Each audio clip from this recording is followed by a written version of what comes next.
Alright, hello everyone, and welcome to part 1 of our Vorazun Commander Guide. So this is just going to be a simple introduction to Vorazun. So here's our game plan. We're going to talk about Vorazun's strengths, weaknesses, abilities, and units. So let's get right into it. So if you like Direct Strike content like this, consider subscribing because I will be making lots of Direct Strike content every single day of the week. So let's keep going. Some of Vorazun's strengths. So she has many units with overloaded kits, so they all have lots of abilities within themselves, and she has lots of crowd control and CC. She has very strong tier 1, and she has a large amount of stealth units and very high single target damage in terms of the Dark Templar. And actually, no, she just has a lot of high single target damage in general. One of her weaknesses, though, is that she lacks any genuine area of effect damage. She doesn't really have any splash damage on any of her units. She doesn't really have a siege unit either. Like, her best unit is like the VOIDRAY, so she drops off really hard in the late game. And most of her units have very low HP, so there's nothing to really tank with or frontline with. She just has to rely on that utility that is brought about with her CC.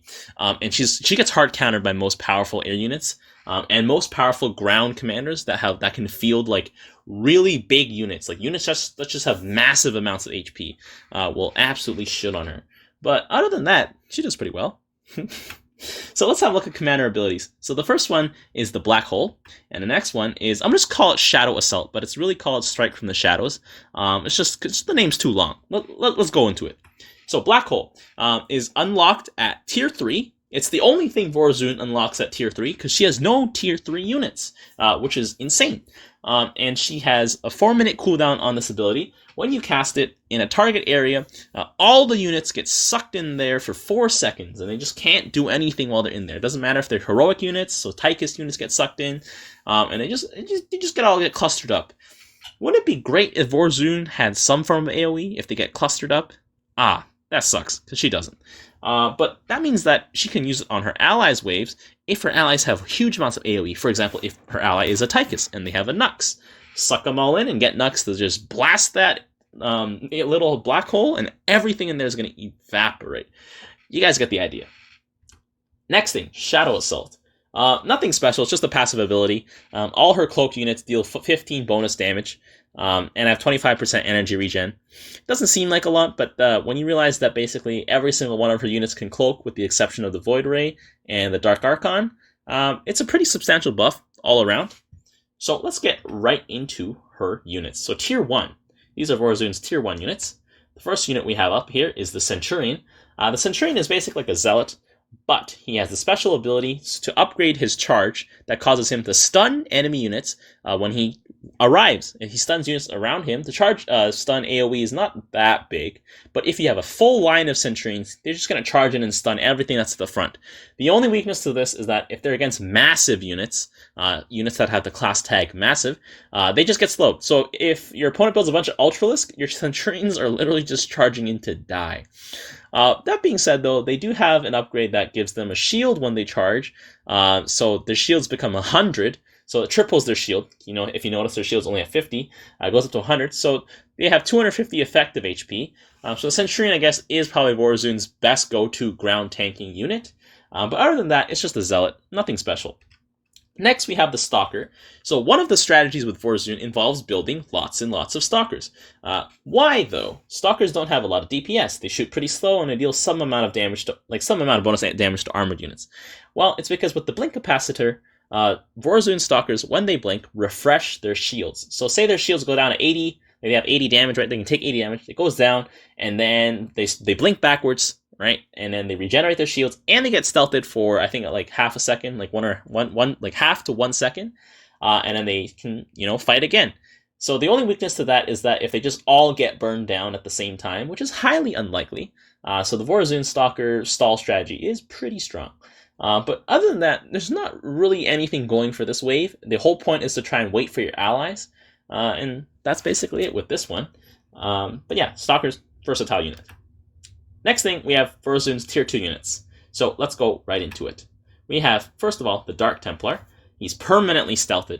It costs 175 minerals, and he has an ability that when you upgrade it, allows him to blink onto blink around the battlefield, attacking 5 different enemy units, and they take 20 damage each. If they are light units, they take 15 bonus. So they take 35 damage each.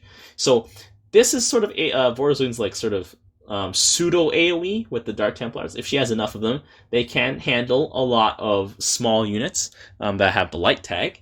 But that's about it. They do a lot of single target damage, doing 45 damage to ground units. With full upgrades, that equals to 60 damage per auto attack. So it's very good against high armored units as well, because all that armor is not going to be negating 60 damage coming in. But other than that, they suffer the weaknesses of every small ground unit. They suffer from getting cleaves, getting CC'd, because they can get CC'd, and they suffer from AoE damage as well. So in the long run, the DT is going to start dropping off. So remember, Vorazun, you got to focus on early style gameplay. Next, we have the Dark Archon. Vorazun's most expensive unit, costs 340 minerals, and honestly, it's hard to judge just how effective the Dark Archon is. He has a basic ability that's called Confusion, and when he casts it, it forces units around a certain area to just attack each other and everyone around them for 2 seconds. So the more powerful your opponent's wave is, the more deadly this ability is. The only problem is that it costs 340 minerals to build one of these guys, and he'll probably only last long enough to get one of them off. And his normal DPS is pretty low too. There's only 18 damage per auto attack, so it's not too great. And he's only got 3 auto attack range, so he's walking up to get shit on. And he's not really that great of a tank either. He only has 360 effective HP, which isn't that much. So it's hard to really gauge how effective Dark Archon is. He has an ability called Mind Control, but I wouldn't recommend it because all it does is take control of the enemy unit for 8 seconds and it gives it back to them. So it's really saving the enemy unit for later. So I recommend not getting Mind Control. But the Confusion could potentially be very good. It's just hard to gauge. It might be your only out in a late game matchup, just building lots of Dark Archons and using the Confusion to your advantage, especially if your opponents have splash damage, because then they'll splash damage themselves. But other than that, the Dark Archon doesn't really serve much of a bigger purpose than that. Now we have the Oracle. So the Oracle is by far one of the most interesting units. It's a detector, and it can hit ground units as well. It will vaporize light units because it does lots of damage to light units. It also can be upgraded to be permanently cloaked. And then you can cast an ability called Stasis Ward.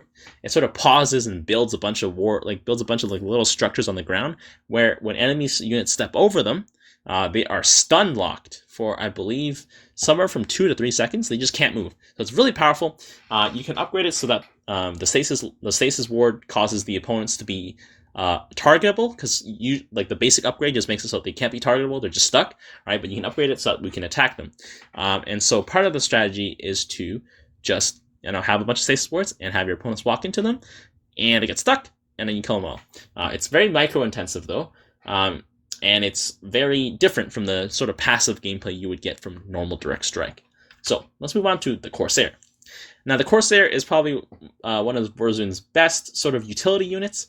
It is a anti-air fighter with a average amount of HP, and it can also be upgraded to cloak permanently. It can also cast Disruption Web, which prevents enemy units on the ground from attacking for 1.25 seconds. So that's very strong. You just cast it, and then because the enemies can't attack, whether they're ranged or they're melee, they're forced to run forward. And when they run forward, if you have a bunch of Stasis Wards placed down, they'll run right into those Stasis Wards and they'll get them stunned. And the Stasis Wards have a huge AoE, so all the units will just get stunned. So Corsair is pretty good at dealing with light units as well. But you have to sort of intermingle all of Vorazun's units because they all have synergy within themselves. And the last unit Vorazun has access to is the VOIDRAY. It's really her only real siege unit because you can upgrade it to have extended range. It gets +3 range on top of its normal 6 range, so that's 9 range. With this 9 range, it can outrange the cannon in the middle, which only has 7 range, but it cannot outrange the Nexus, which has 11 range. So you're going to have to be going in close and intimate. The VOIDRAY does bonus damage to armored units, but quite frankly, it's the only out Vorazun has in the late game, and if your opponent can defeat the VOIDRAYs easily, Vorazun's pretty much screwed. So she doesn't have too many big units to access, but she's very powerful in the early game. You want to be focusing and doubling down on ending the game early. But yeah, that's basically it. And other than that, I will see you guys later. And don't forget to stay tuned for part 2. Later!